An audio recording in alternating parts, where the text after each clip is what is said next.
So glad you're streaming with us. Well, low water levels at the Panama Canal are actually causing a traffic jam in one of the largest trading routes in the world right now.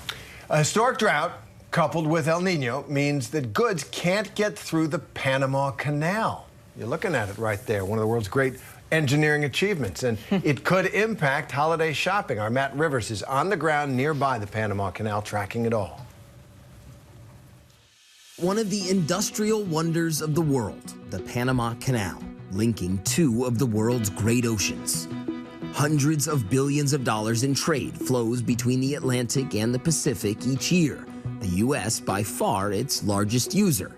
But there's a problem: delays. Here we're high above the Pacific Ocean entrance to the canal, and we see ship after ship just waiting. They want to cross, but as we see up close, they can't. These massive cargo ships carry everything from consumer electronics to raw materials. But the longer they're stuck out here in the Pacific Ocean, the later they arrive in ports up and down the U.S. coast.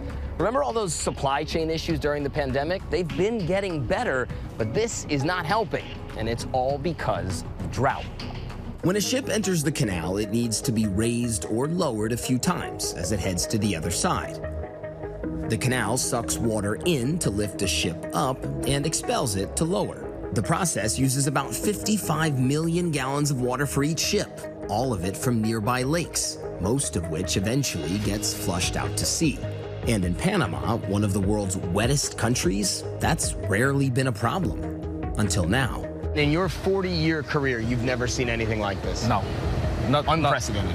No, we've had droughts before, we have extended dry season before, we have El Nino phenomenon before, but not to the extent that we've been seeing this year. An extended, hotter dry season and a less wet than usual wet season means officials say water levels around here haven't been this low in late August in 109 years. Canal authorities blame an El Nino weather pattern and climate change. We took a boat ride with Captain Manuel Tordesillas to see the canal's fresh water source for ourselves. Here, the tops of old trees poke out of the water, never cut down during original construction. Normalmente el nivel de agua está donde cambia el color. Sí, aquí. Donde está blanco. Donde está blanco, exactamente aquí. ¿No? So basically he's saying there that normally the water level is up where you can see the color change to white. That's a solid, es más o menos 2 metros, no? It's 2 meters, essentially, lower than where it would be normally this time of year. Those levels have forced canal authorities to conserve water, both by lowering the weight limit for crossing ships and by reducing the number of ships that can cross each day.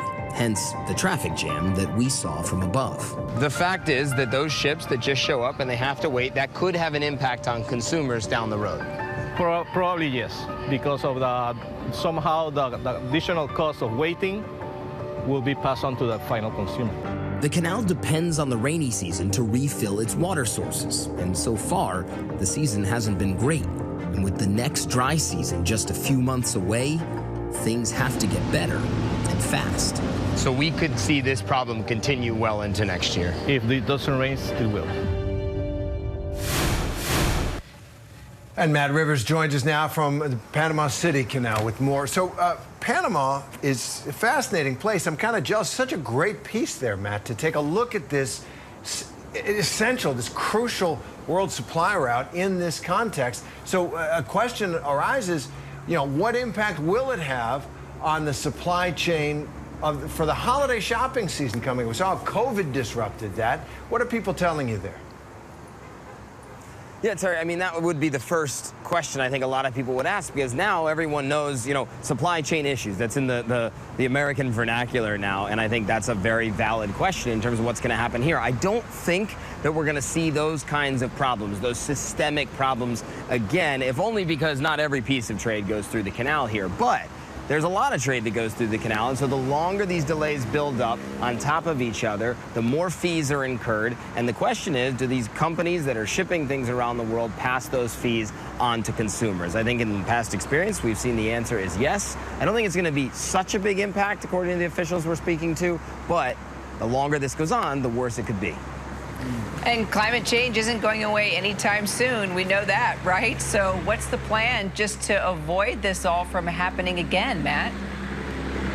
Yeah, Kira, I asked that question to officials because if droughts continue, well, what are they going to do? And they said, look, they can do more water-saving measures in terms of restricting weights of ships crossing through the canal. They can restrict the number of ships actually going through the canal.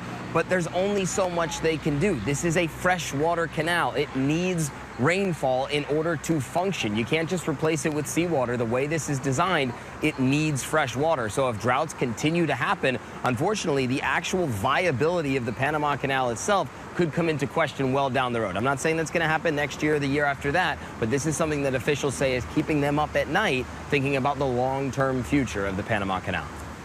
Wow, amazing. Matt, appreciate your reporting so much. Hi, everyone. George Stephanopoulos here. Thanks for checking out the ABC News YouTube channel. If you'd like to get more videos, show highlights, and watch live event coverage, click on the right over here to subscribe to our channel. And don't forget to download the ABC News app for breaking news alerts. Thanks for watching.